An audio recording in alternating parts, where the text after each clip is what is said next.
les recuerdo de que el viernes de la semana que viene hay que entregar el último eh, trabajo práctico, ¿no? Porque el viernes creo que es 13, a ver, sí, es 13 y ya el 17 tienen el parcial, ¿no? ¿Me Sí, profe. escuchan? Sí, sí, profe. Bueno, veamos si ya me pasaron el anfitrión. Todavía no. Esperemos un ratito. ¿Tienen dudas, preguntas o algo de la clase de la semana pasada? No, profe. Bueno, me alegro.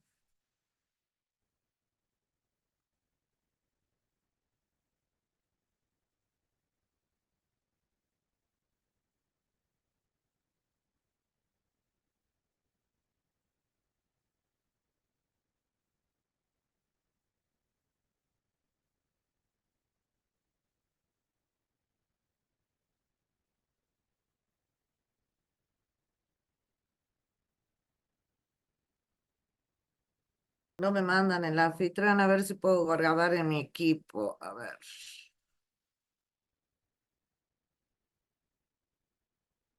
No.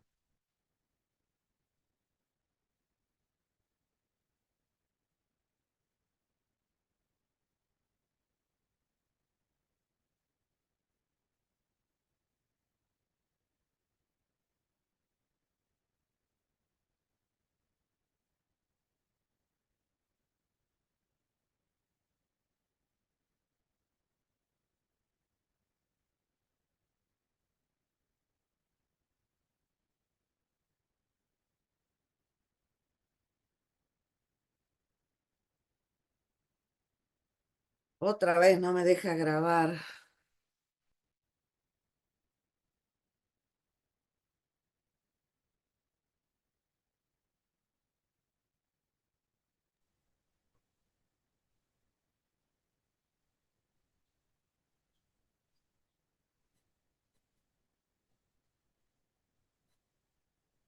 Bueno, chicos, no puedo grabar el.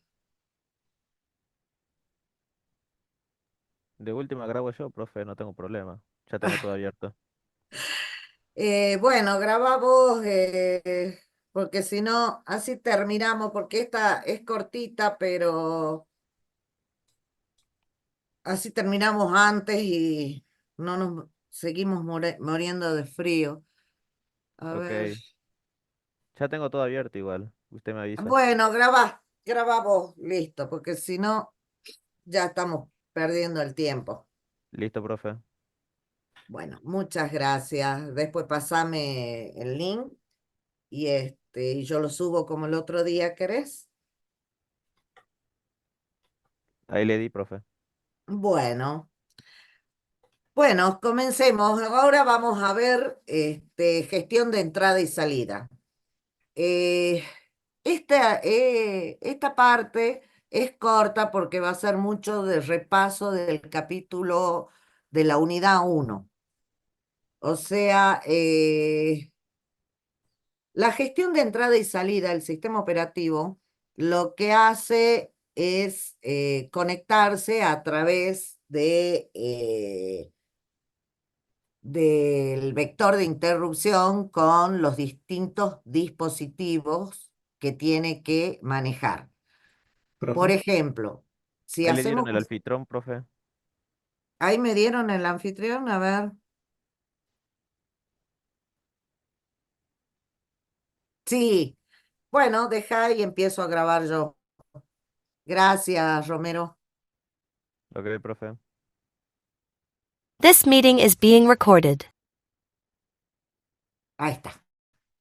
Bueno, este, en la gestión de entrada y salida, como les estaba diciendo, eh, es el manejo y la comunicación, la transferencia de datos entre los dispositivos y la memoria.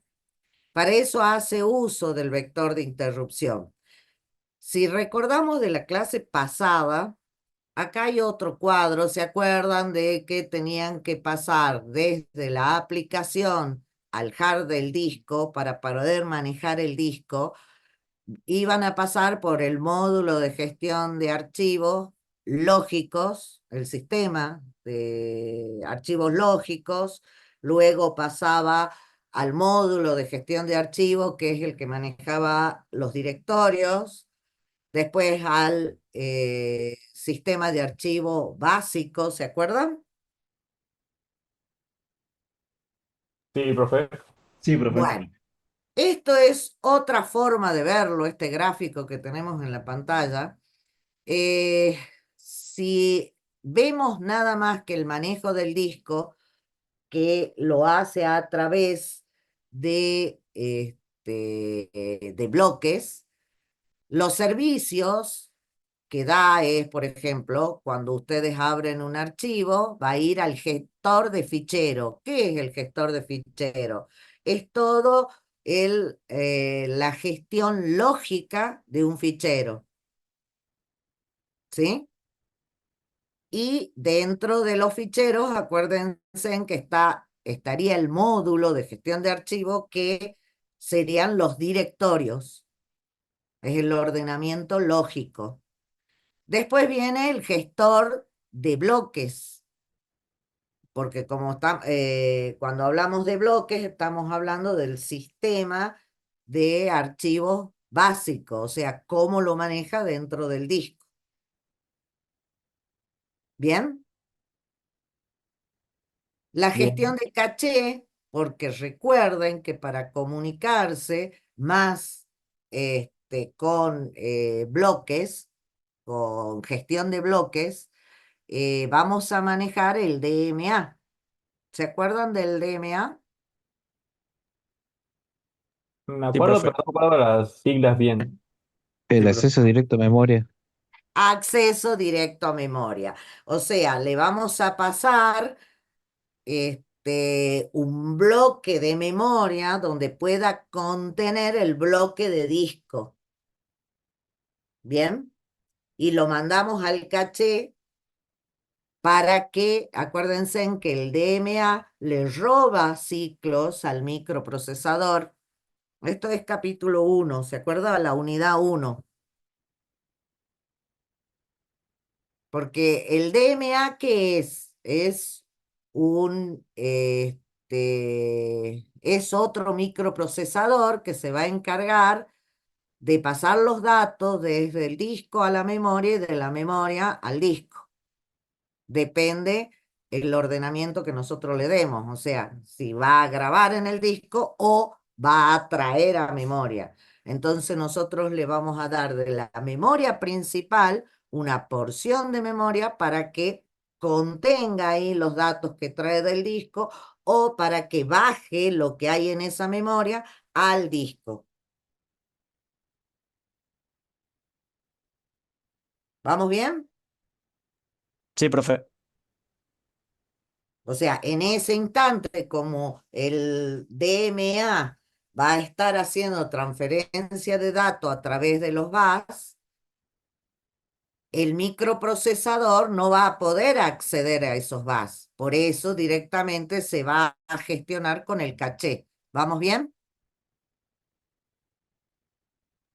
Sí, profe. Bien. Luego, todo eso es soft por interrupciones de, este, software independiente de qué dispositivo se trate. Y cuando pasa a la zona de hard, ya entra ¿con qué?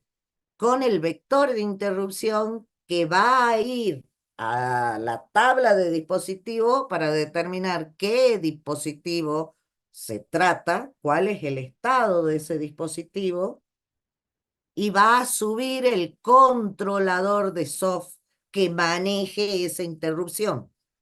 O sea, acá ya entra el drive. Por eso se dice que esta parte es soft dependiente del dispositivo. ¿Se acuerdan qué era la tabla de dispositivos? Sí, Bien.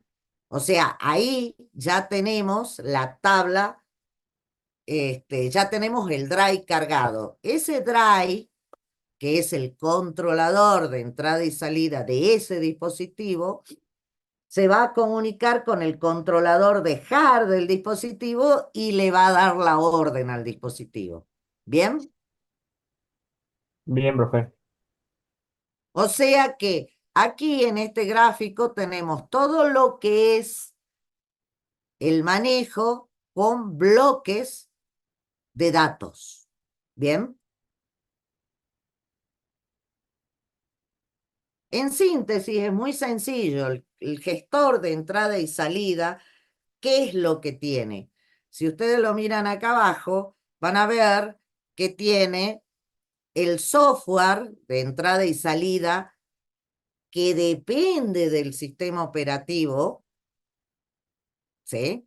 La aplicación en general que le va a dar una orden a algún dispositivo. Luego vamos a tener el software independiente del dispositivo, que es QUIEN, sobre todo el manejador de interrupción. Que el manejador de interrupción se va a activar y está pidiendo algo de entrada y salida. Si es una interrupción de soft, como por ejemplo un fallo de página, ese es una rutina del sistema operativo. No es un software independiente de cualquier dispositivo. Por eso no va a ir a la tabla de dispositivos, sino que directamente al encontrar una interrupción no enmascarable, se va a activar una rutina del sistema operativo que va a tratar ese tipo de interrupciones. ¿Cuáles son las no enmascarables? Las que no se pueden dejar de lado. Palabras Las que simples. no se pueden dejar de lado. ¿Y en dónde están dentro del vector de interrupción? Dentro de las 32 primeras posiciones, si no me equivoco. Sí, así es. Por eso es que se reserva y digamos que tienen un sistema de tiempo real blando, o sea, hecho por soft, que es que cualquier interrupción de las 32 primero va a ser no inmascarable y van a tener prioridad. ¿Por qué? Porque dependen del sistema operativo. Son rutinas del sistema operativo que van a tratar ese tipo de interrupción. ¿Vamos bien? Sí, profe. Si la interrupción es por medio de una IRQ, ¿qué es una IRQ?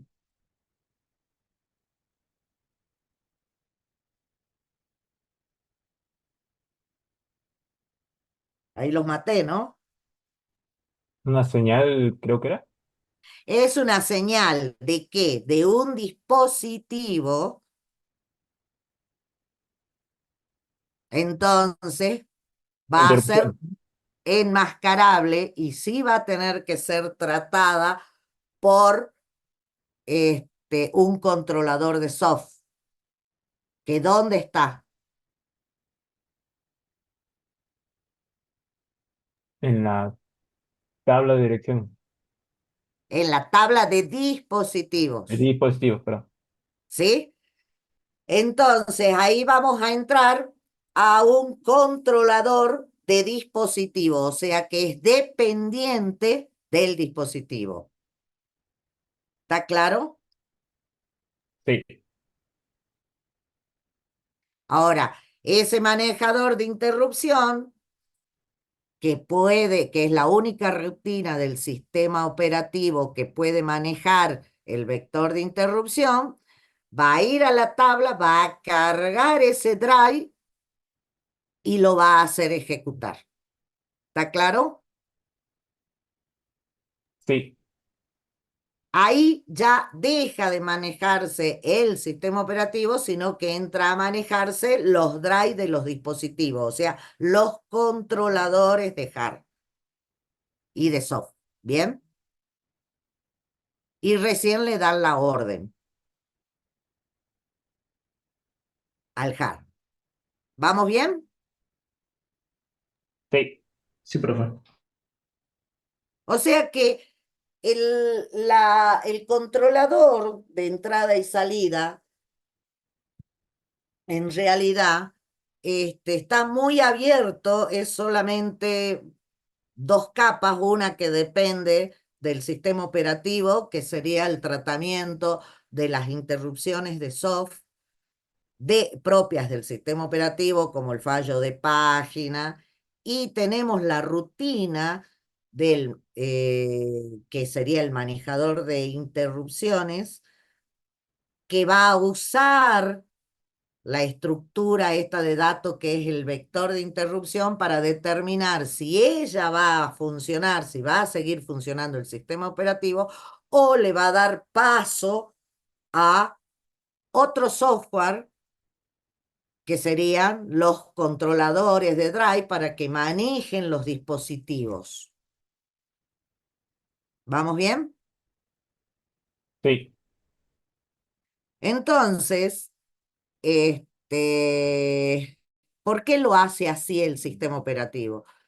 Porque desde que yo empecé informática, ahora que ustedes están trabajando en informática, se han creado muchísimos dispositivos nuevos, pero siguen funcionando los sistemas operativos viejos. Y lo que hace el sistema operativo es, de entrada, se preparó para que se invente cualquier forma de comunicarse con la computadora, pero todos esos dispositivos que se comunican con la computadora quedan en creación del que lo inventó. O sea, yo cuando comencé en informática no había internet, por lo tanto no teníamos placa de red, ni siquiera había redes, eran computadoras aisladas. Entonces, cuando apareció la red, inventaron la placa de red. Pero ya no es problema del sistema operativo manejarlo. El que hizo la placa de red te va a dar un software para que puedas comunicarte. Lo único que hace el sistema operativo es incorporarlo dentro de la tabla de dispositivos. Y de esa forma no hay que modificar el sistema operativo desde que se inventó a la fecha. ¿Me entienden?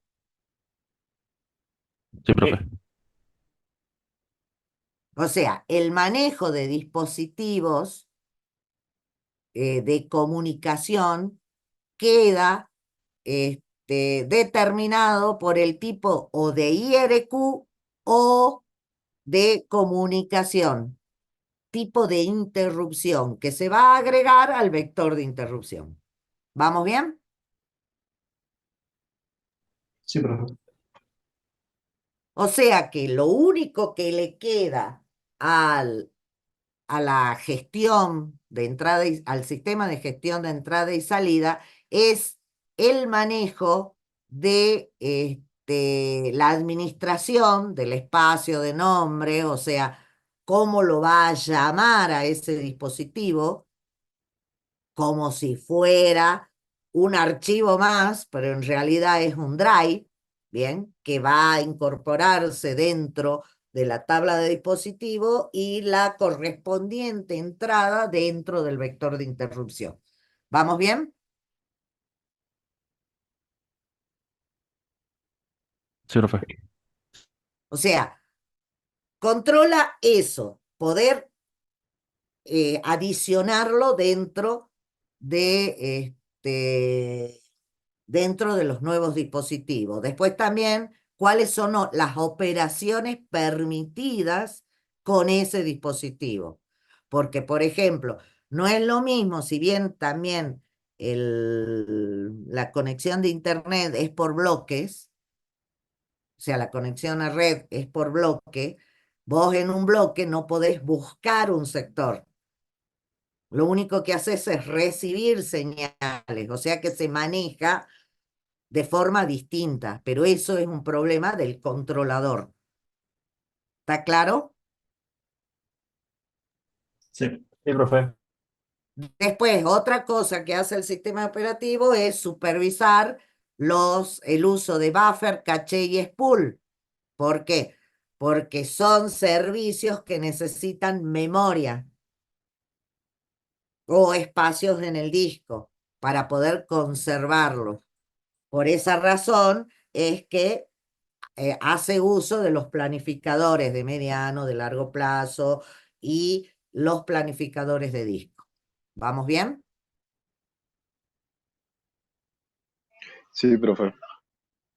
Y después el estado del dispositivo, porque si el dispositivo no está conectado, la computadora tiene que saber. Para eso en la tabla de dispositivo tiene todo el estado de ese dispositivo.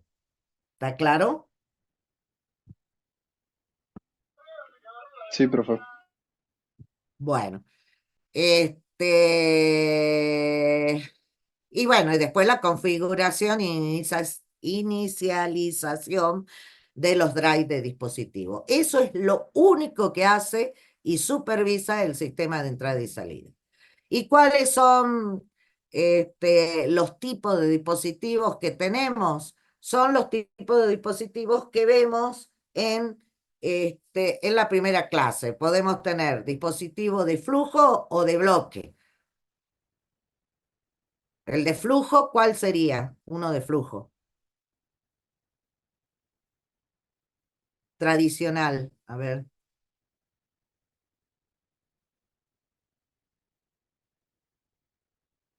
O dispositivo de carácter.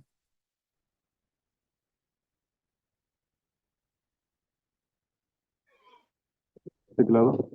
El teclado. El ratón. Todos los que se van a los periféricos lentos. Por eso son lentos. Y los de bloque son los dispositivos rápidos. ¿Vamos bien? Puede ser secuencial o de acceso aleatorio. Aleatorio es indiscutiblemente el disco y secuencial, ¿cuál sería? el aleatorio no sería la memoria principal. ¿Es un dispositivo o es un recurso? Dispositivo. No, es un recurso Recurso. la memoria principal, uno de los recursos más importantes. No es un dispositivo. Para eso tenemos justamente todo el manejo de memoria. Es un recurso que administra el sistema operativo. No es un dispositivo. La memoria no tiene un controlador. ¿Vamos bien? Sí, O sea, recursos es el, el más importante, ¿cuál es? el micro. ¿Eh? El microprocesador. El microprocesador. Después la memoria. Sin esos dos no funciona la computadora. Todos los demás son dispositivos. Los dispositivos son como la palabra lo dice, es entrada y salida. O sea, es para comunicarse con alguien. Ya, ese alguien puede ser humano o puede ser otra computadora. ¿Vamos Claro. bien? Sí. O sea, tienen que diferenciar bien. O sea, recursos hay varios. Básicamente es disco y memoria, memoria principal, memoria caché, este, los registros, todo eso son recursos. Los maneja el sistema operativo. Dispositivos son impresora, ratón, mouse, placa de red, que son de comunicación. ¿Vamos bien? Sí. Bueno, tienen que repasar la unidad 1, ¿no? Como verán, volvimos para atrás.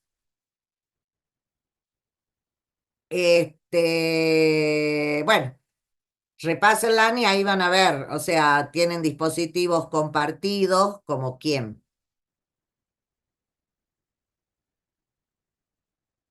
El router, El router, ahí dice justamente, el router el disco, tenemos un solo disco y estamos compartiéndolo entre todos los procesos que estemos ejecutando, ¿bien? Profe, ¿cuál sería secuencial? ¿Un ¿Cuál ejemplo? es secuencial?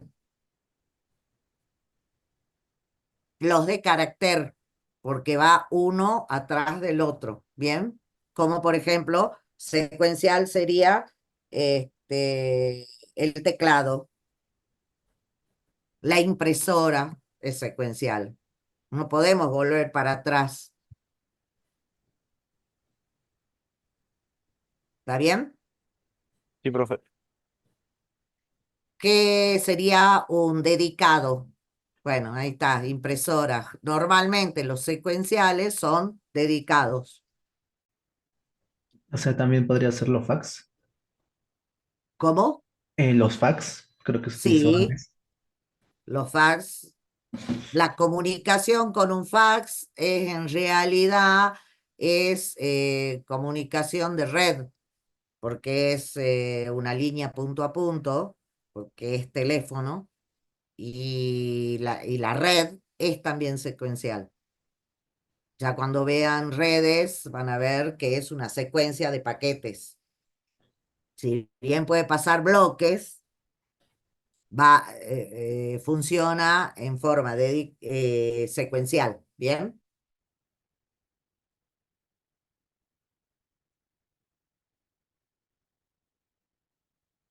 ¿Vamos bien?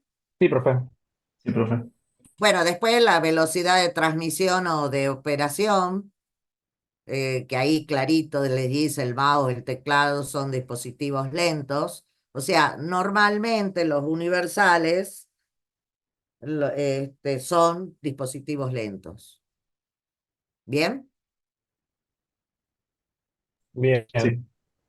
Bueno, con eso, como verán, miren, terminamos con el capítulo, no me acuerdo qué capítulo es, pero todo un capítulo es esto, que en realidad es repaso de qué, de la unidad uno de las conexiones, y el sistema de entrada y salida básicamente tiene es un sistema por capas, donde desde la aplicación va a pasar por un software independiente del dispositivo, después va a pasar a un software dependiente del dispositivo, van a manejarse los controladores y recién al hardware. ¿Vamos bien? Sí. Bueno, ese sería. Ahora, como el más importante son los dispositivos de almacenamiento, porque trabajan en bloque, vamos a ver cómo funciona, porque vimos que los sistemas de entrada y salida supervisan los planificadores de entrada y salida. Y el disco maneja planificadores. Entonces vamos a ver las estructuras de almacenamiento secundario. ¿Bien? ¿Preguntas, dudas hasta acá? No, profe, de momento no. Bueno, creo que no necesitan 5 minutos de descanso. Podemos pasar al otro tema, ¿o no? Sí. Sí, profe. Bueno, vamos a ver entonces la estructura de almacenamiento secundario. Repasemos lo que vimos la semana pasada. Ustedes tienen físicamente en un plato, ¿se acuerdan? ¿Vamos bien? Sí. Sí. Teníamos un plato donde esos platos están divididos en en círculos concéntricos llamados ¿El sector E? Pista. pistas, Pista. llamados pistas. Y cada pista va a escribir desde un punto, desde la pista 0, una X cantidad de caracteres, siempre múltiplo de 2. O sea, va a escribir 256, 512, 1024 y así sucesivamente, dependiendo del tamaño del disco. ¿Vamos bien? Sí, profe. Esa intercepción entre una pista y un sector se llama clúster, que es la mínima porción que se puede leer y escribir, o sea que se puede transmitir de un punto al otro. ¿Vamos bien? Sí, Nosotros, por medio de cada pista, vamos a tener un cabezal, que ese cabezal lee cada clúster. En un disco magnético vamos a tener una serie de discos y una sola torre de cabezales. Cuando el cabezal se mueve sobre un sector, un clúster, va a leer todos los clústeres en la misma posición de todos los discos que tenga. Y eso se llama, ¿cómo se llama eso? Sector. Cilindro. ¿Vamos bien? sí, profe. Profe, ¿Dudas, preguntas? Creería que no. O sea, una pista, hagamos un repaso. Una pista se divide físicamente, un disco se divide físicamente en pistas. Cada una de esas pistas, que son físicas, se va a dividir en sectores. La Bien, intersección, que el sector es una división lógica. ¿Vamos bien? sí, Cada sector dentro de una pista se llama clúster. Cuando nosotros tenemos un disco magnético, como tenemos varios platos, el cabezal va a leer el mismo sector de todos los platos. ¿Vamos bien? sí, Y eso se llama cilindro. Por eso es que un bloque de un disco magnético es mucho más grande. ¿Por qué? Porque depende de la cantidad de platos que tenga. ¿Vamos bien? bien. Sí, profe. O sea que el bloque de datos que tenemos dentro de un disco, ese bloque va a estar dado por la cantidad de clúster que lee al mismo tiempo, o el cilindro entero. Normalmente va entre 4 o 8K. ¿Estamos bien? Sí, profe. Bueno, esos 4 o 8K que leemos, ese cilindro que leemos, se transfiere en una sola operación de lectura desde el disco a la memoria o de la memoria al disco cuando estamos grabando. ¿Vamos bien? Sí, ¿Está claro? Como tenemos varios sectores o varios cilindros, porque depende de la cantidad de pistas que tengamos, la operación de lectura va a hacer que tengamos movimientos de lectura. O sea, no es lo mismo leer el sector 0, que es el primero, y después leer el 1000, que leer el 1. ¿Por qué es distinto? por la cercanía, podría Por la decirse. cercanía, perfecto. O sea que hay movimientos que hay que hacer para leer uno u otro sector. ¿Está claro? Sí, Bueno, por eso todos los planificadores tienen en cuenta tratar de hacer la menor cantidad de movimientos y para eso se tiene en cuenta 3 movimientos. O sea, todo disco tiene mínimamente 3 movimientos para tener en cuenta. Uno es la transferencia o ancho de banda, que en realidad ese no lo podemos modificar porque es la transferencia desde el disco a la memoria o de la memoria al disco. Es la cantidad de bytes que transferimos en una operación de lectura. O sea, es el tiempo que pasa la corriente desde un punto al otro punto. Estamos hablando de nanosegundos, pero hay una pérdida de tiempo desde que va desde un punto hasta el otro punto. ¿Vamos bien? Sí. Bueno, ese no lo podemos modificar porque es la capacidad de transferencia o la longitud del cable. Eso es físico. ¿Vamos bien? Sí, profe.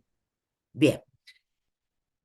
Pero hay otros dos tiempos que para los discos magnéticos son importantes. Uno es el tiempo de búsqueda, que es el tiempo que demora el cabezal de moverse desde la pista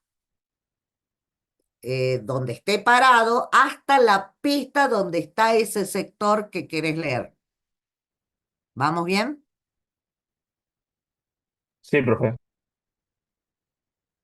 Y después tenemos la latencia rotacional, que es el tiempo en que gira el plato, porque el cabezal no gira, el cabezal se mueve de un extremo al otro extremo, y la que gira es el plato, ¿bien? La latencia rotacional es el tiempo de giro del plato, ¿vamos bien? Sí. Sí. Y el tiempo de búsqueda es el movimiento del cabezal. Esos Bien. serían los dos tiempos que sí podemos influir en ello. ¿Vamos bien? Sí, Sí. profe. Bien. El disco, cuando recibe, tiene unos bytes en especial que es unos bytes que te van a decir en qué sentido es la lectura, si del disco a la memoria principal o de la memoria al disco. Ese es la dirección en la que va a transferir. ¿Vamos bien? Sí. Y después tenemos, que no me va a salir ahora, la cantidad de memoria necesaria, o sea, para contener lo que se transfiere. ¿Bien? Si es Sí, un profe. bloque, van a ser 4K, si el bloque es de 4K, si son 3 bloques, serán ¿cuántos? ¿Cómo 12K. dijo? Sí. 12K. ¿Bien? 4 por 3, 12. ¿Vamos bien? Sí. Sí, ¿Qué profe. es lo que le va a pasar? Le va a pasar el registro base y el límite, o sea, la cantidad de memoria necesaria. ¿Está claro? Sí. Que él va a ser reservada en la memoria. Si va en dirección hacia la memoria y si va de la memoria al disco, lo va a convertir en la cantidad de bloques necesarios. ¿Está claro? Sí, profe. Sí. Bueno, para esto necesita un buffer. En realidad, por eso es que es un micro el DMA, porque el DMA va a contener registro base, registro límite, y cantidad de bloques necesarios para el disco. ¿Está claro? Sí. Sí, profe. Y la dirección en cuanto si es entrada o es salida. Bueno, ahora veamos la planificación del disco. ¿Vamos bien hasta ahora? Sí, profe. Bueno, la planificación de disco, indudablemente, ¿cuál es el primero? El FIFO. Eh, el disco tiene un buffer que va a contener todas las peticiones que se hace al disco. Bien, siempre tenemos una posición de partida. ¿Cuál es la posición de partida? es donde está el cabezal en ese instante. ¿Vamos bien? Sí, Y se Sí. van a ir encolando, como es FIFO, primero que entra, primero que sale. ¿Cómo se encolan las peticiones? en FIFO. Según el orden de llegada. ¿Vamos bien? Sí, Sí. O sea que van una atrás del otro. Este es el mismo ejemplo del libro. O sea, si estamos paradas en la 53 y entra la petición 98, 183, 37, 122, 14, 124, 65, 67. ¿Esas qué son? la posición actual del cabezal. Son las peticiones de cilindros o de bloques que queremos leer. ¿Vamos bien? Sí, ¿Dónde está el cabezal? Está en el 53, que si lo graficamos estaría más o menos ahí. ¿Vamos bien? sí, Y acá se van encolando, como van llegando, las peticiones de las distintas aplicaciones, una atrás de la otra, en el orden que llegan. ¿Vamos bien? sí, profe. Bueno, Sí, profe. entonces, lo que nosotros tenemos que contar para saber la cantidad de movimientos que hay es cuánto va a saltar si estamos en la posición 53, cuántos movimientos entre tiempo de busca y latencia rotacional va a haber para llegar al 98. O sea, estamos en el 53, el próximo a leer es 98, o sea, el que está segundo lugar. ¿Vamos bien? Sí, Si hacemos la resta, el valor absoluto sería 45 posiciones. ¿Vamos bien? sí, profe. Entonces marcamos el 98, 45 posiciones. Y así vamos haciendo la diferencia de cada uno. Es fácil.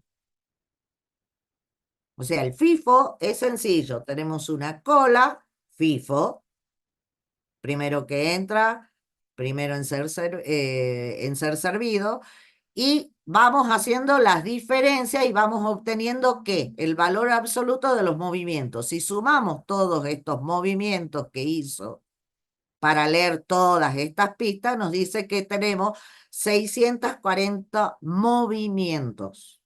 ¿Vamos bien? Sí. Sí, Sí, profe. Si miramos la gráfica, vamos a ver que qué es lo que ocurre con el cabezal.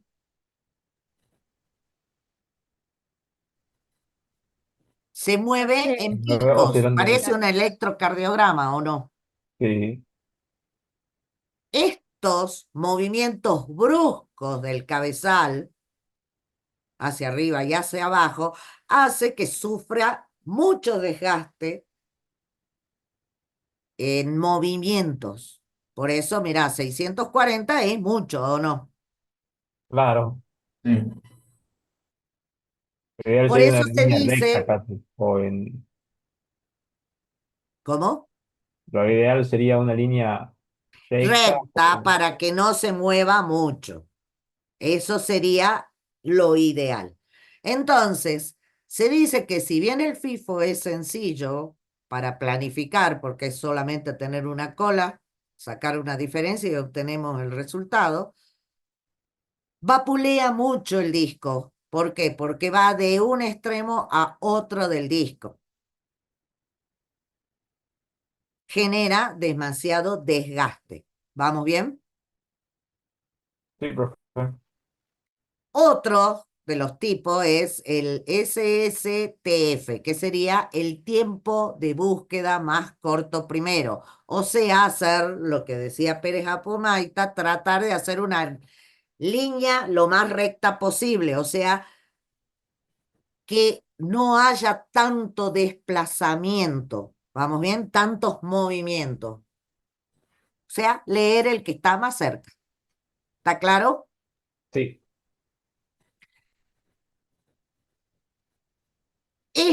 Si nosotros recibimos la cola de peticiones, ¿cómo se va a tener que ordenar esa cola de peticiones? de la menor a la mayor. que en cuanto a movimientos, a desplazamientos. Que ¿Vamos estén bien? cerca, ¿no? ¿Cómo? Que estén cercas. Los que estén más cerca. Si estamos en la pista 53 y tenemos la misma cola que en FIFO, ¿cuál es el desplazamiento más cercano? El 65. Porque está acá. No hay ninguno más cerca. Miren, a ver, fíjense. 37. El 37. 14. Porque si ustedes hacen 53 menos 37, ¿cuántas posiciones dan?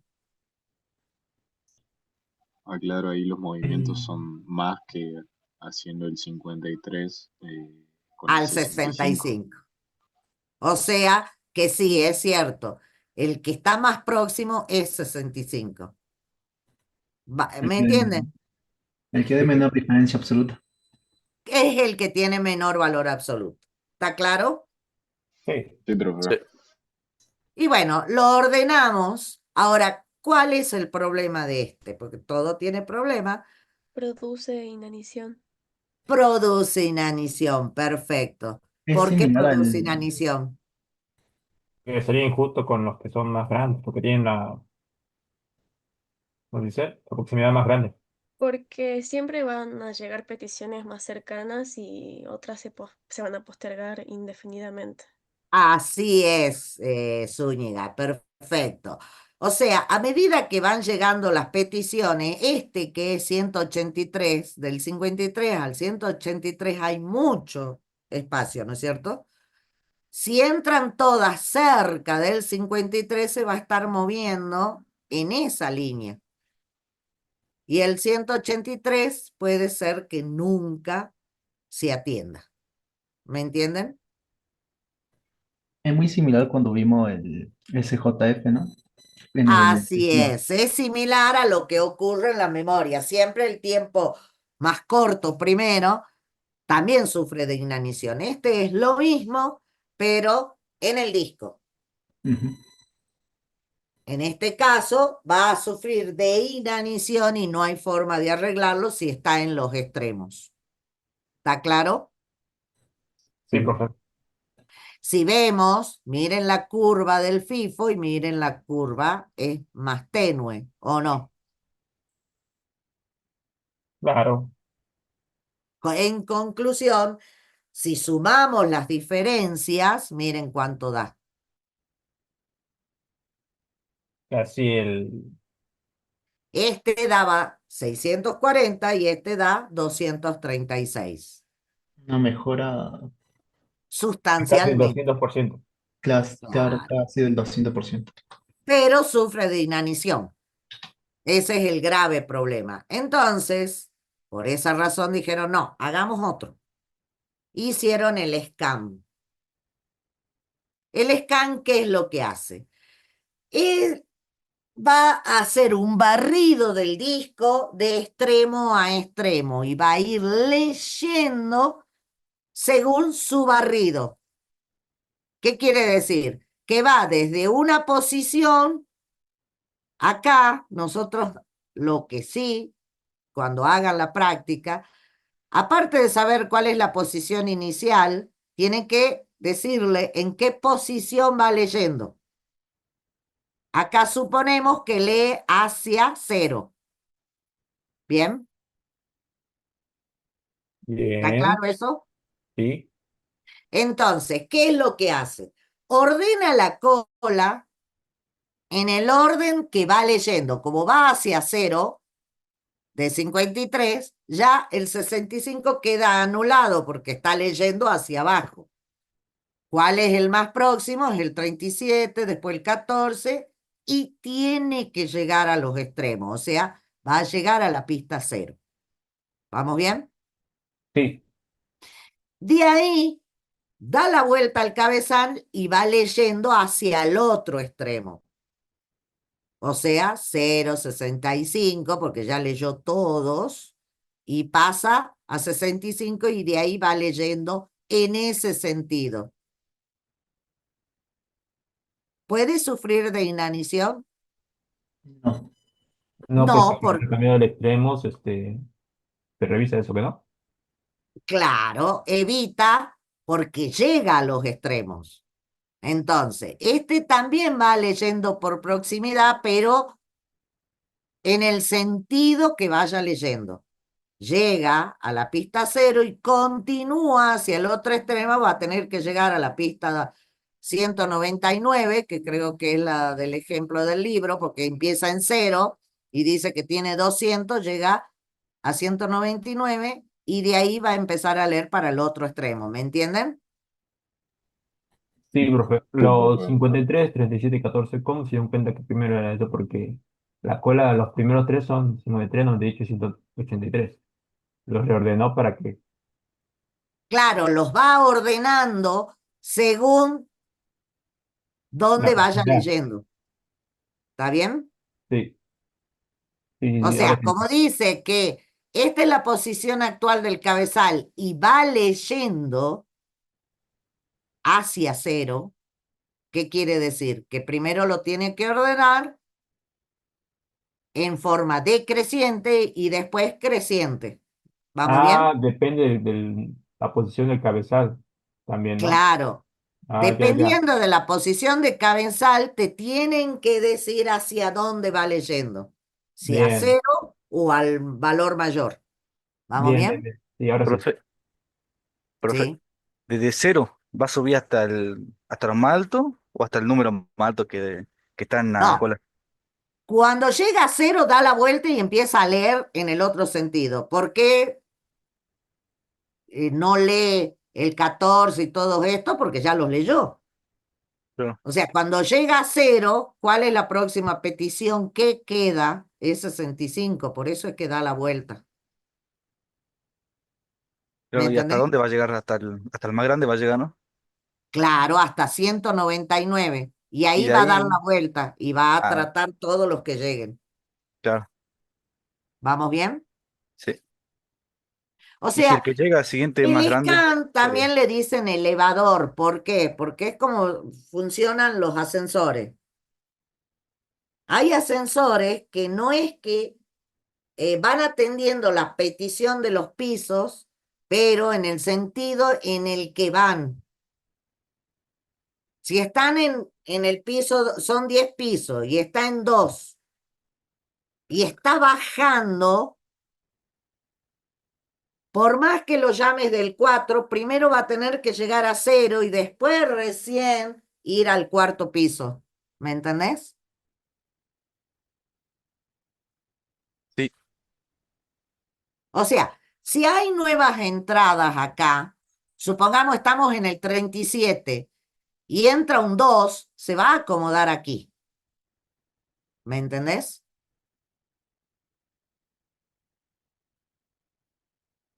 sí, profe. Ahora, si entra un 112, se va a acomodar acá. Lo va a leer después. ¿Me entienden?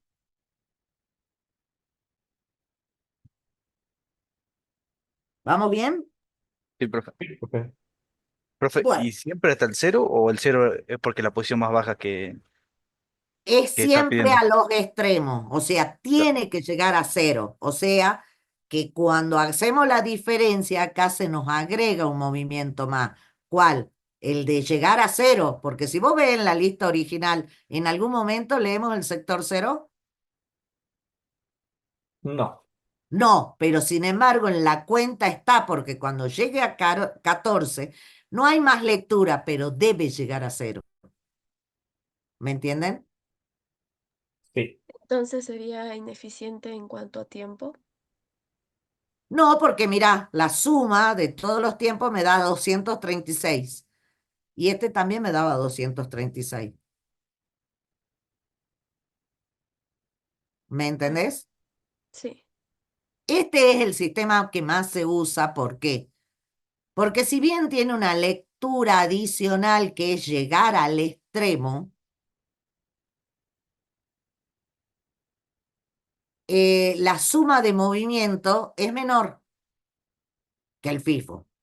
y no sufre de inanición porque en algún momento lo va a leer a los extremos. ¿Me entienden? Sí, profe. Por mi parte sí se entendió, profe. Ahora, es cierto, se está agregando un adicional y hay otro problema. Si ustedes ven, las lecturas se van a ir amontonando en el extremo contrario de donde va el cabezal. No sé si me entienden. Sí, sí, sí se entiende, profe, que cuando el O otro sea, lado, si voy leyendo hacia abajo, ¿cuáles son las que más van a demorar? Las que están más arriba. claro, ¿Me entienden? Sí, profe. Entonces, por supuesto que los que son más grandes, es como todos, no podemos conformar a todo el mundo. El más alto se queja porque no entra en cualquier lado y los más chicos nos quejamos porque vemos menos que los más altos. O sea, siempre hay alguna queja, ¿bien? Pero es el más justo porque no tiene inanición, no tiene grandes movimientos, por eso era el que más se usaba. ¿Vamos bien? sí, Sí, Sí. profe. Y si vemos en cuestión de tiempos, está bastante bien. ¿Ves? 2:36, 2:36. ¿Está bien? Sí, profe. Para aquellos que se quejaban, siempre se inventa algo más para conformarlo. Lo que se hizo, bueno, para que no se amontone hacia un extremo la lectura, hicieron el C-SCAN. El C-SCAN es igual que el SCAN, pero solo lee desde la pista 0 a la pista más alta o el extremo hacia el otro extremo. O sea, siempre lee hacia arriba. ¿Vamos bien? O sea, te va primero arriba y luego abajo. Cuando No, o llega sea, arriba, hace un salto sin leer y otra vez vuelve a leer en la misma dirección. O sea, este siempre lee en una sola dirección. Este lee en ambas direcciones. En cambio, este solo lee en una dirección. ¿Vamos bien? Sí. sí, sí, profe. sí, sí se Es entiende, sí para se entiende. evitar los extremos.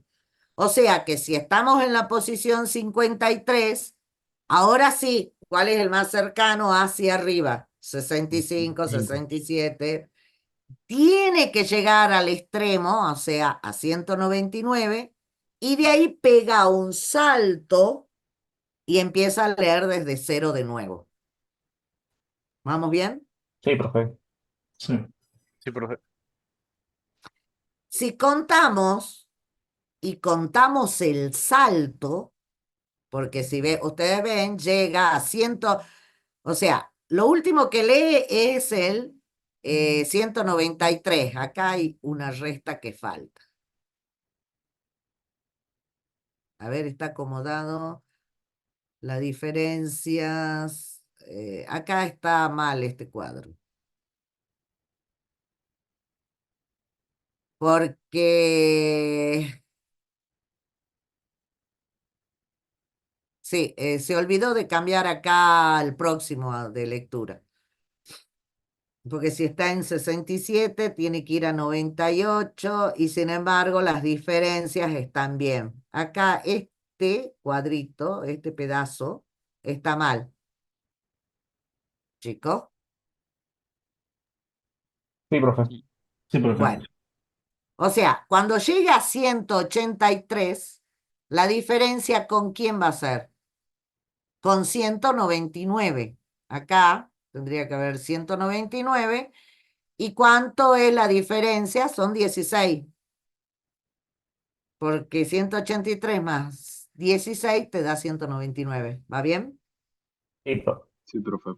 Y acá de 199, ¿cuál es la próxima Cero. posición? Sí, 0. el cero. Y hay 199 posiciones. ¿Vamos bien? Sí. ¿Está claro? Sí, profe. Sí, profe. Bueno, si sumamos todo esto te da 382 movimientos. Si se fijan, ese es menor que el FIFO, pero es mayor que el SCAN. ¿Vamos bien? Sí. Sí. Bueno, eso era en cuanto a movimiento. Hay dos nuevos, en el momento del libro eran nuevos, ahora son los que se usan. Cuando ustedes usan el disco sólido, es en realidad cada uno es un circuito, cada bloque es un circuito donde se guarda. Es una EEPROM. ¿Vamos bien? Bien. Los nuevos métodos sería el CLOOK, que es igual que el SCAN, pero la diferencia es que no llega al extremo. ¿Vamos bien? Sí, profe. O sea, si viramos el SCAN, se acuerda que llegaba, este es el SCAN, sí, no, este es el CSCAN, este es el SCAN. Llegaba a 14 y de 14 tenía que ir a 0. En este caso no, porque no hay En cero. este caso, de 14 va a pasar a 65. 65. O sea, si miramos el look, ¿ve? De 14 pasa al 65. ¿Vamos bien? Sí. Sí. Sí, O profe. sea, cuando no hay más lectura hacia donde va, gira el cabezal y empieza a leer en el otro sentido. ¿Vamos bien? Sí, profe. Y en conclusión, miren, la suma les da 208. ¿Es mejor? Sí. Sí. Sí, es mejor. ¿Por qué? Porque no tiene esa lectura adicional, ese salto adicional a 0. Y después tenemos el CLOOK, que es igual que el CSCAN, o sea, que no llega al extremo, pero cuando no hay más lectura hacia arriba, salta a la lectura más cercana al otro extremo. ¿Vamos bien? Sí, profe. Sí. Pero lo mismo, salta. Eso serían todas las planificaciones que hay en disco. Si ustedes usan un disco magnético, van a usar el SCAN normalmente porque es el mejor método y tiene su lógica de que llegue a los extremos. ¿Por qué? Porque como el disco magnético tiene partes mecánicas, cuando gira el cabezal puede haber roce con la parte magnética.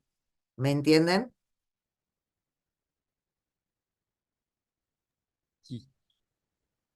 Sí, Claro, profe. y se podría perder los datos. Y ahí se podría perder o dañar ese clúster de información, ¿bien?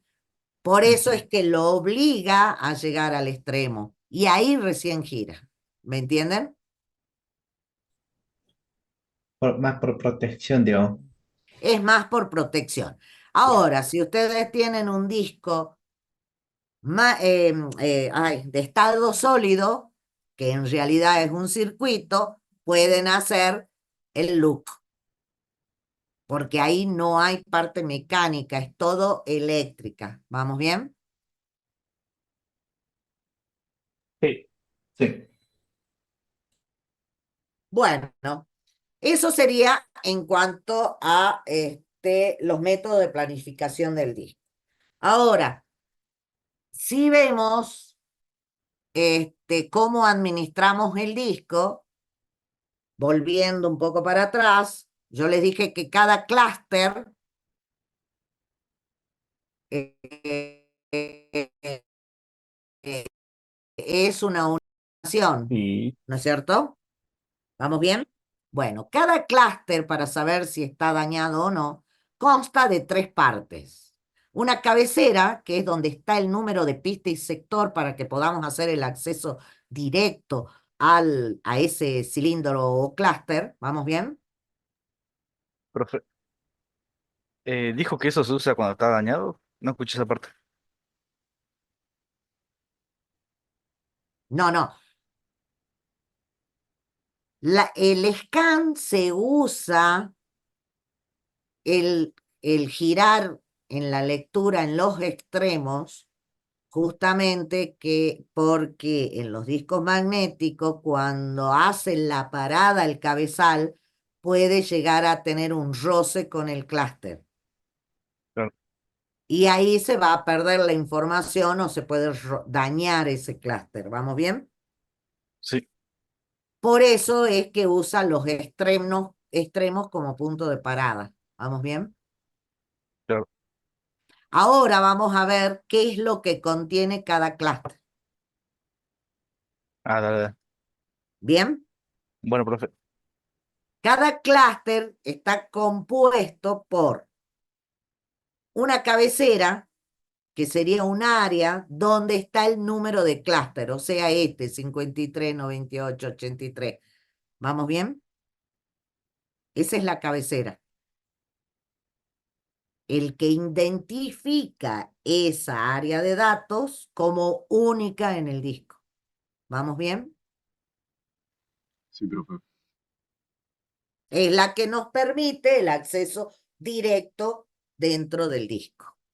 Acceder directamente a un clúster en especial. ¿Estamos bien? Sí, profe. Luego viene el área de datos, o sea, los 4K, 8K, lo que contenga esa área de datos. ¿Vamos bien? Sí, Sí. profe. Y luego un código de corrección de errores, o sea, un apéndice llamado ECC.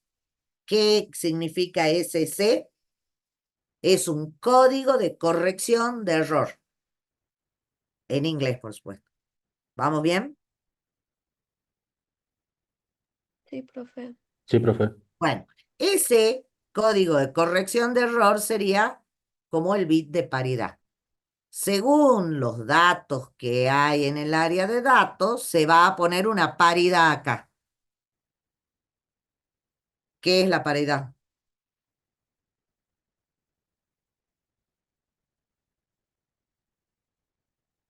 Si la suma de los unos contenidos en el área de datos es par, le va a poner 1 si la paridad es par. ¿Vamos bien? Sí. Bien, profe. Bueno, eso es una paridad, sea la que use. ¿Para qué usa esto? Porque cada vez que graba algo en el área de datos, lo lee de nuevo. O sea, la escritura es más lenta porque graba y lo lee y verifica si la paridad es igual que la que cuando la grabó. O sea, calcula la paridad de lo que grabó y verifica si es igual a este código. Si son iguales, significa que esa área de datos no está dañada. ¿Está claro? Sí, Sí. profe. Si no, marca ese clúster como dañado. Eso es todo.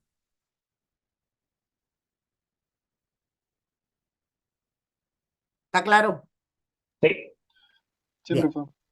Ahora, dentro del disco yo les dije que hay formas de formatear un disco, o sea, de preparar el disco para poder ser usado con con este tipo de clúster. Eso se llama formatear lógicamente un disco. Físicamente lo hace el fabricante. Si ustedes compran un disco, van a ver que ahí les dicen la cantidad de sectores que están dañados porque ellos hacen una verificación física de los sectores. ¿Vamos bien? Y Sí. Ahora, lógicamente, como los sectores son lógicos, ustedes cuando compran el disco, lo tienen que formatear, o sea, darle el tamaño al clúster y crear el sector dentro de las pistas. ¿Vamos bien? Sí, Entonces, ¿qué es lo que hacen? Generan una cabecera, graban la cantidad de datos y genera el apéndice. Eso lo hace lógicamente. ¿Bien? Para eso, todo sistema operativo y las máquinas de ahora tienen em, cuando ustedes lo instalan, tienen que generar el volumen del disco. El disco lo pueden usar en forma completa como un todo, o sea, si compran un disco de 500 teras, arman un solo disco de 500 teras. O pueden partirlos, lógicamente. ¿Qué quiere decir? Crear Que volúmenes. crear distintos volúmenes. Decir, de estos 500 teras que tengo, voy a usar 250 como un disco lógico, suponemos C, y otros 500 como un disco lógico D. ¿Está bien? sí, Sí, profe. De esos dos, en realidad físicamente siguen teniendo uno, pero lógicamente están armando, dándole el formato de archivo que van a manejar dentro de ese disco. De esos dos discos que ustedes armaron, tienen que determinar cuál es la partición primaria. Como ustedes lo armaron lógicamente, tienen dos discos lógicos. ¿Cuál de los dos va a ser el primario? ¿Qué quiere decir? Que ese primario tiene que tener en la pista 0, sector 0, el cargador del sistema operativo que vas a usar en ese disco. ¿Me entienden? Sí, profe. ¿Y O qué sea es que es ese un sector cargador? de boteo. ¿Cómo? O sea que es un sector de boteo Claro. para O encontrar sea, ese IP. toda partición tiene un sector de buteo, pero solamente el sistema operativo va a leer de la partición primaria. ¿Vamos bien? sí, Sí, perfecto. O sea, la partición secundaria puede tener otro sistema operativo o puede ser una partición cruda. ¿Qué quiere decir una partición cruda? Que no tiene un sistema de archivo colocado.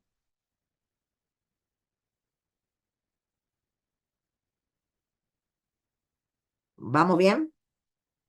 Es por eso que a veces no, el sistema operativo no lo reconoce.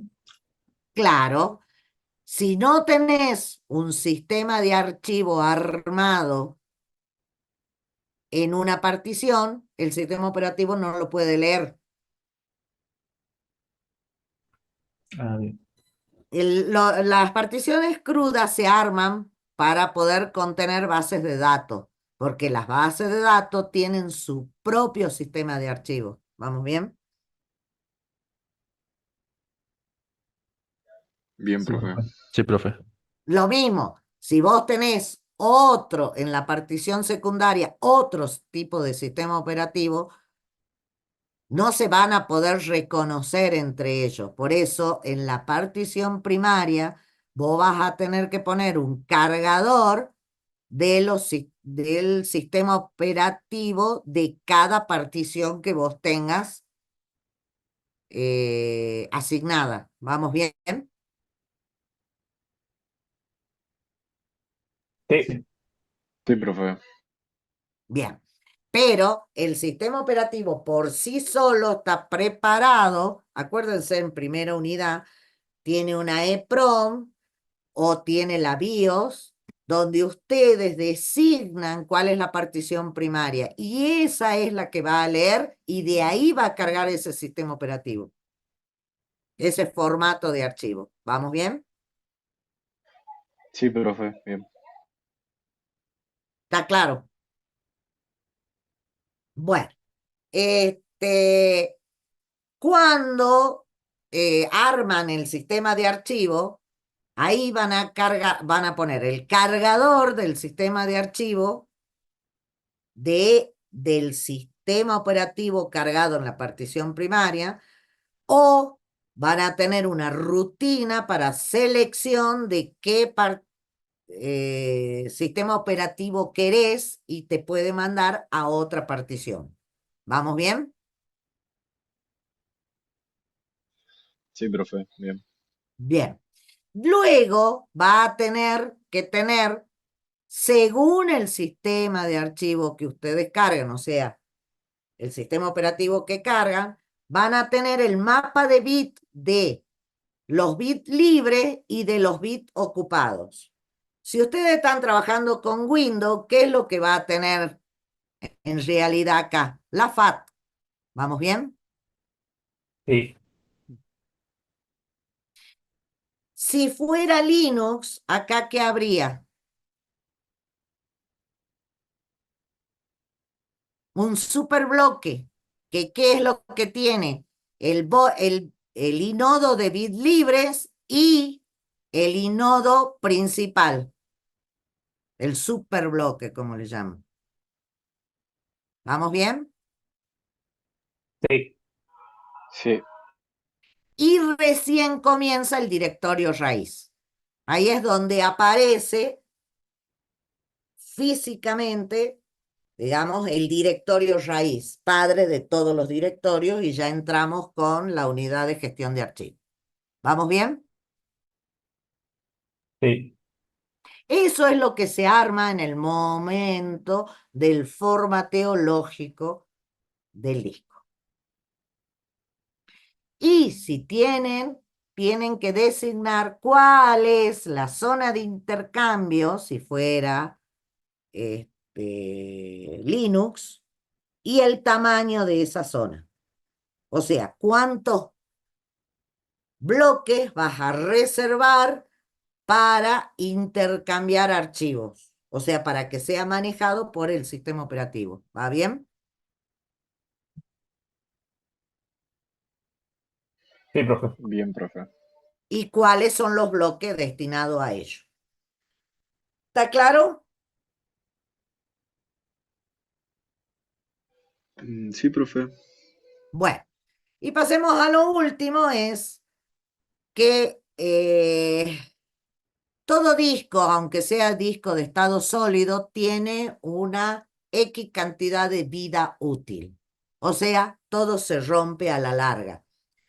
El magnético se rompe si lo vapuleas mucho por el intercambio, si tiene contacto con el cabezal con la pista, puede dañar esa pista y saltar, digamos, pedazos y se rompe todo el disco. Y conclusión, no podés leer nada de lo que hay en el disco.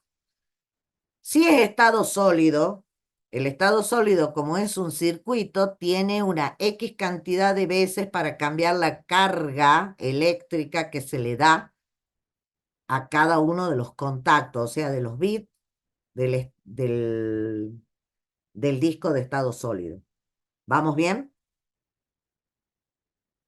Sí, Bueno, por lo tanto, llega un momento, o por alguna sobrecarga de energía, o sea, los discos de estado sólido, por una descarga de energía, o una suba de tensión, se te puede romper el disco.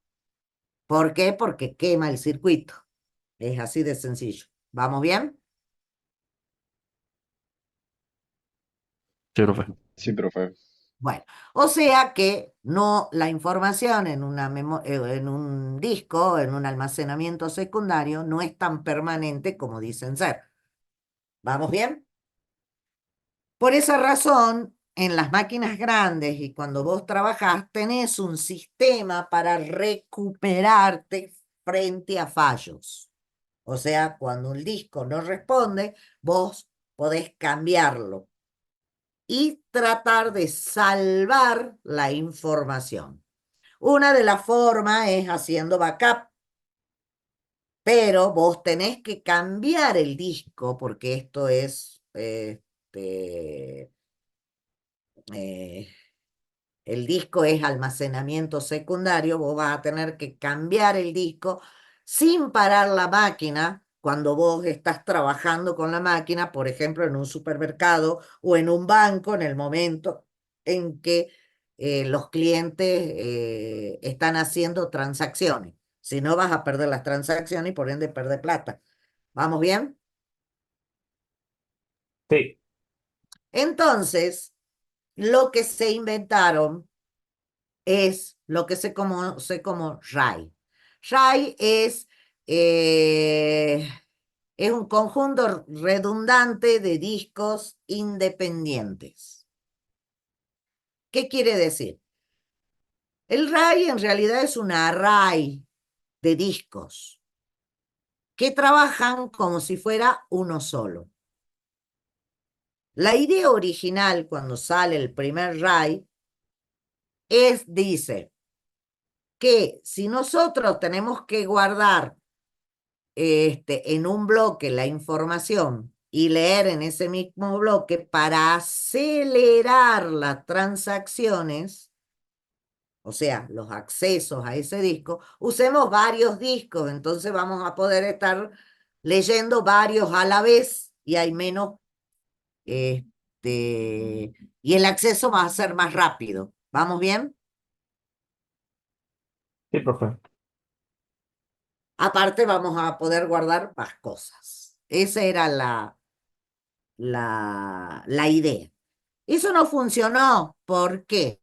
Porque cuando vos tenés un array de discos, significa que tenés que tener algún software, algo, algún programa que pueda manejar, que tenga la capacidad de agarrar la información y dividirla y dispersarla en la cantidad de discos que vos tengas.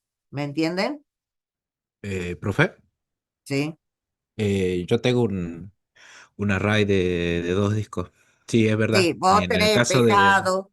Sí, pero en eso el ya caso de vamos a llegar a eso. AMD tiene su propio software. ¿Cómo? En el caso de AMD tiene su propio software que te dan en Claro, el sitio de la placa base. El driver sí. del chise. Claro, bueno, a eso me refiero. A que vos tenés que tener un software que maneje esos dos discos a la vez. ¿Vamos bien? Sí, profe. Sí, sí. Bueno, eso significa que ya tenés algo más que trabaja. Entonces, vos no podés decir que si tenés un disco y grabás, supongamos, un clúster en 5 segundos, por dar un valor, si vos tenés dos discos, vas a grabarlo en 5 dividido 2. ¿Me entienden? Sí, profe. O sea, no va a ser el doble exacto más rápido. A eso es lo que voy. ¿Por qué? Porque en realidad hay una pérdida de que tiene que funcionar un programita que divida esa información y que la guarde en los dos discos. ¿Me entienden? Sí, profe. Bueno, o sea, la idea original no le salió tan bien, pero ahí dice, pero al tener varios discos, nosotros tenemos la posibilidad de perder menos información. ¿Cómo? Haciendo dos cosas. Todo array tiene que tener básicamente dos condiciones. Una es la duplicidad, que quiere decir que todos los discos que intervienen en un array tienen que ser exactamente iguales. ¿Vamos bien? Todos tienen que ser copias. Los tienen que reconocer como iguales. ¿Vamos bien? Sí, Esa sería la duplicidad. Y después la redundancia. ¿Qué quiere decir? Es duplicar la información, ya que tengo más espacio, duplicar la información de alguna forma como para poder recuperarla si pierdo un disco de ese array. ¿Vamos bien? Sí, de momento sí. Sí, profe. ¿Sí? Bueno, para esto hay dos formas de manejar ese conjunto de discos. Uno, haciendo un arreglo que es independiente. ¿Qué quiere decir? Que si yo tengo dos discos, cada uno tiene un acceso independiente. O sea, puedo acceder a uno o al otro. Yo puedo elegir a cuál accedo. ¿Vamos bien? Sí, profe. Eso sería independiente. Y el paralelo es cuando yo accedo a uno, accedo al otro también. O sea, las lecturas se hacen en forma simultánea en todos a la vez. ¿Vamos bien? Sí, profe. Basándonos en estas dos condiciones, hay 6 modelos de RAID distintos, contando desde el 6, desde el 0 al 6. O sea, acá habría 7 en realidad, pero el 1 no lo consideran una RAID. Ya les explico por qué. Y el séptimo no lo tomo porque es un array en tiempo real duro, o sea, es una máquina, es otro microprocesador, y se usa para multimedia. ¿Por qué? Porque en multimedia se usa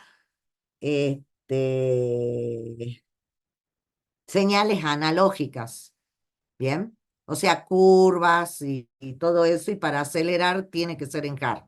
¿Vamos bien? Acá tienen que contemplar ancho de banda y varias otras cosas físicas, y por lo tanto no lo vamos a ver. ¿Está claro? Sí. Este es el que usa los canales de televisión, las radios, pero esto es un JAR aparte. Por eso no lo vamos a ver. Vamos a ver los que este, se manejan a través de programas, o sea, en software. ¿Vamos bien? Sí, profe. Sí. Bueno, el 0 yo les dije que no lo toman como un RAID. ¿Por qué? Porque en no hay redundancia de información. Este es el primero que se inventó. ¿Y qué es lo único que hace? Si vos tenés 4 discos, agarra un clúster, supongamos que es de 4K, divide en esas 4K de información, lo divide en 1K para cada disco. ¿Me entienden? Y los lee y los graba y los lee en una sola posición. Lo único que hace es permitirte grabar mayor cantidad de información esparcida en varios discos. ¿Me entienden?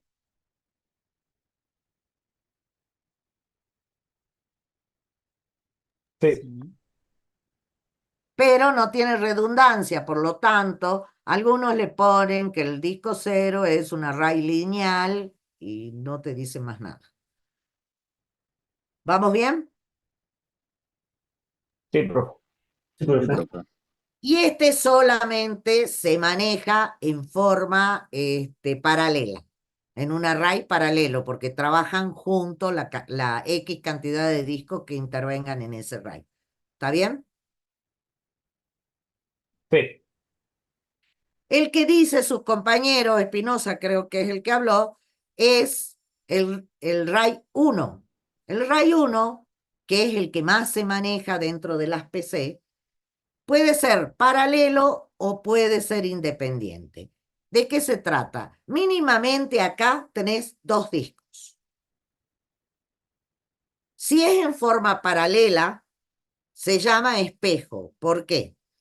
Porque vos en realidad ves un solo disco donde se graba la información y se ve reflejada automáticamente en el segundo disco. ¿Qué quiere decir? Que por cada escritura accedes a los dos discos a la vez. Por eso es paralelo. Graba en los dos discos. ¿Bien? Cuando es lectura podés leer en uno solo, pero siempre la grabación interviene en los dos. ¿Para qué se hace esto?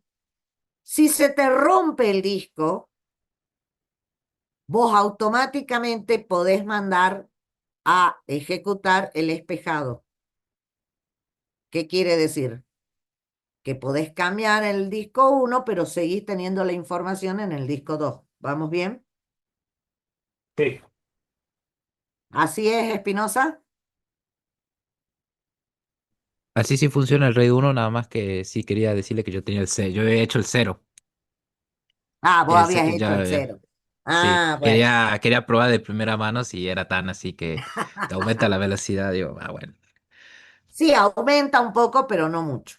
Sí, eso es verdad. Totalmente cierto. Bien.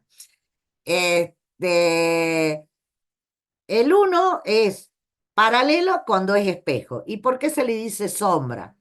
Sombra es porque en un RAI 1 la grabación es lenta porque están grabando en dos discos. ¿Me entienden?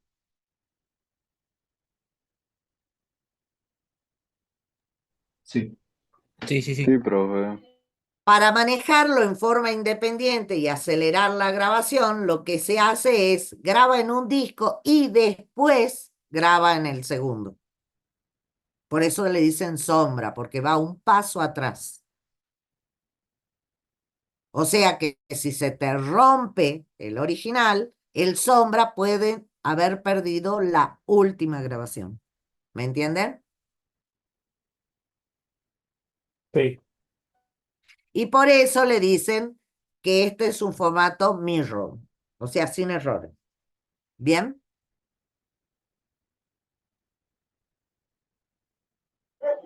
Bien, profe. Ese sería el 1. El RAI 2 es completamente teórico, nunca se lo puso en práctica, pero dijeron, bueno, si el paralelo anda bien, hagamos lo mismo, pero repartiéndolo en varios discos. Entonces, acá lo que hace es también, es un arreglo paralelo, el único que existe, y se dice, bueno, si yo tengo 4K, tengo 4 discos, grabo un K en cada uno de los discos para acelerar la velocidad de escritura. ¿Vamos bien? Bien, profe. Y a esos 4 se le agrega 3 discos más para contener el código de Hamming, que es la redundancia. ¿Se acuerda el código de Hamming? Me suena. Me Sí, suena. más o menos sí. Sí, bueno, ese lo vieron en En la organización organización de de computador. computadoras. ¿Qué es el código de Hamming? Es un código de 3, es como el de paridad, pero de 3, de 3 3 bits. bits. ¿Para Y qué? creo que cada bits controlaba ciertos otros bits Claro, ¿para qué? de- del código. Para que, como controla una X cantidad de bits, si un bit da error, te quiere decir cuál es el bit que está incorrecto para que lo cambies. Esa es la idea. ¿Vamos bien? Sí, profe. Bueno, pero si ustedes se ponen a ver, tienen 4 para datos y 3 para 3 para la redundancia. Cosa que si vos perdés la información de alguno de los 4, la puedas reconstruir. Esto hace de que sea muy caro porque necesitas demasiados discos. ¿Me entienden? Sí, profe. Por esa razón este nunca se usó. Y surge el RAID 3. El RAID 3 es como el 2, pero con la diferencia que en vez de usar el código de Hamming, usa el bit de paridad, o sea que ahora, si vos tenés 4 discos de datos, tenés uno solo de información, ya reducís 2 discos. ¿Vamos bien? Sí, Sí, profe. Esto hace que permite que sí se use, pero genera un cuello de botella. ¿Por qué? Porque cada vez que vos grabás algo en los discos de datos, vos necesitas grabar un bit de paridad. Cada vez que lees, también para poder controlar el código de error. ¿Me entienden? Sí, profe. Por esa razón, surgieron, bueno, se usa, pero como es lento, se empezaron a pensar, porque si ustedes ven, casi todos estos son paralelos. Se empezaron a usar los independientes. El RAID 4 es teórico, porque siempre el primer intento es teórico. Es lo mismo que que no me va a salir, que el RAID 3, pero lo que hace es usar cada disco en forma independiente. En vez de grabar en 4 discos, se puede grabar en uno solo, pero sigue teniendo el bit de paridad en un disco aparte. ¿Vamos bien? Sí, profe. En vez de grabar en los 4 a la vez, graba en uno por uno, cosa de aumentar la velocidad y usar menos discos, si se quiere. O sea, los 3 primeros es repartición de bits, en cambio, el 4 y el 5 y 6 ya trabajan con bloques enteros. Por eso son independientes los discos. ¿Vamos bien? sí, El 5 lo que intenta es solucionar el problema del 3 y del 4, que es el cuello de botella. ¿Cómo lo hace? Dice, no tengamos un disco aparte para grabar el bit de paridad, sino que contemplemos la posibilidad de que, ya que son independientes los bloques, si yo grabo en el disco 1 el clúster, en el disco 2 grabo la paridad, y así sucesivamente. O sea que dispersa el disco de bit de paridad a través de todos los discos del RAID. ¿Vamos bien? sí. O sea, hace una dispersión de la paridad, o sea, ya no es un cuello de botella. ¿Bien? Por eso se dice que es paridad distribuida. ¿Distribuida en qué? Dentro de los discos de datos. ¿Está bien? Bien, profe. Y como ese anda bien y es rápido, apareció el 6 que dice, bueno, el problema que tenemos con una sola copia de la paridad es que leemos el bloque y tenemos que buscar la paridad, y si esa paridad tiene error, volverla a calcular. Entonces lo que se dijo es, no, ya no grabemos una sola paridad, sino grabemos 2 copias de la paridad. Si las 2 paridades son iguales, quiere decir de que no tenemos que recalcular la paridad. ¿Vamos bien? Sí, profe. Y esos serían todos los RAID que tenemos. Por supuesto que ustedes van a encontrar en el libro que usan, por ejemplo, la paridad, el RAID número 53. ¿Qué quiere decir 53? Que en realidad usa un array independiente, por eso dice 5, y 3 es que tiene un disco adicional de paridad. ¿Bien? O sea, combina las 2 técnicas en uno solo. El primer número les va a decir si es un array independiente o paralelo, y el segundo es dónde está la paridad. Si es una sola o son dos, si es el 6, el 56. ¿Vamos bien? Sí, Sí, profe. Bueno, y con eso terminamos la materia. Ay, qué repentino. Gracias a Dios, ¿no? Terminamos la materia. Ustedes quedan cansados y yo también les digo que es pesada la materia, ¿no? Ya se habrán dado cuenta. ¿Dudas, preguntas? Vamos a dejar de grabar. Eh, yo quería decir o aportar que creo que hay un RAID 1+0, ¿puede ser? Me suena a escuchar The recording ese has nombre. stopped. Y eso es lo que dije al último, que vos Ah, ya, podés no, combinar dos. Si vos tenés el 1+0, ¿qué quiere decir? que combinar Que los discos y también hay espejado. es espejado y encima tenés repartición de información. ¿Bien? Ah, no, no debía escuchar. O sea, si vos decís 1+0 o 0+1 o decís directamente 0,1 o 10, es lo mismo. ¿Bien? Es la Ah, combinación de estos primeros. ¿Está claro? sí, sí. O sea, no quiere decir que vos tenés, porque lo máximo que vos podés encontrar es el 56. No quiere decir que tengas 56 RAID distintos, sino que el primero, como es 5, te está diciendo que vos tenés una RAID independiente. ¿Y el 6 qué quiere decir?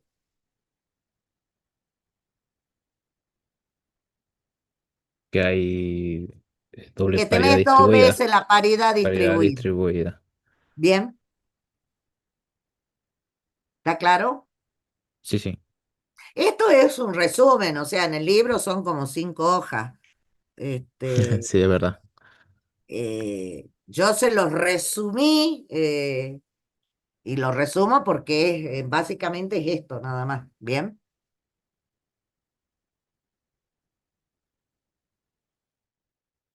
¿Preguntas, dudas? No, profe, ninguna creería yo. Bueno, si no tienen dudas, cualquier cosa, consulten. El martes que viene es el último coloquio. Recuerden que el viernes es la última entrega, porque el 17, o sea, después de un fin de semana largo, tienen el segundo parcial. La gran Bien, profe. mayoría va promocionando, así que espero que promocionen.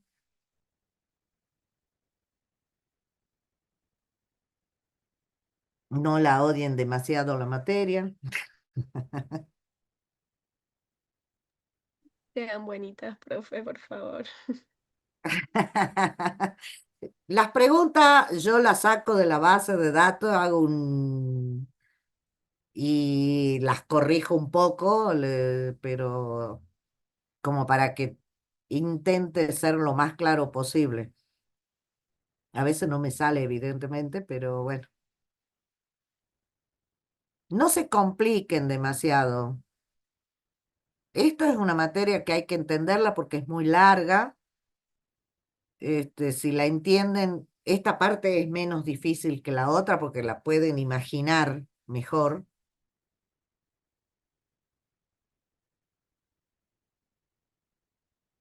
Y hagan consultas. La verdad que este grupo estoy asombrada porque han pasado muchos alumnos, y la gran mayoría promocionando, así que espero que sigan así y me sorprendan gratamente. Ojalá sí, profe.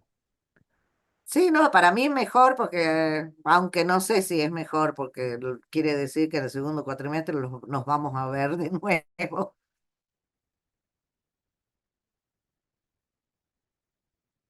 pero hay que tomarlo con... En realidad no es tan fea la materia, es linda, es interesante y es lo que van a ver el resto de toda la carrera y en lo que van a trabajar el resto de su vida. Este, Por eso se llama una materia integradora. Pero bueno, para aquellos que se quieran retirar, ya pueden ir a estudiar o a ver otras materias y hagan Bueno, hasta las luego, consultas profe. que necesiten. Bueno, Chao, chao, profe. profe. Hasta luego, profe. Nos vemos, profe. Hasta Chao, profe, nos luego. vemos. Nos vemos Luego, el chao. martes. Profe, Hasta una luego, profe. consulta. Sí. Si yo me quiero comprar entonces un disco para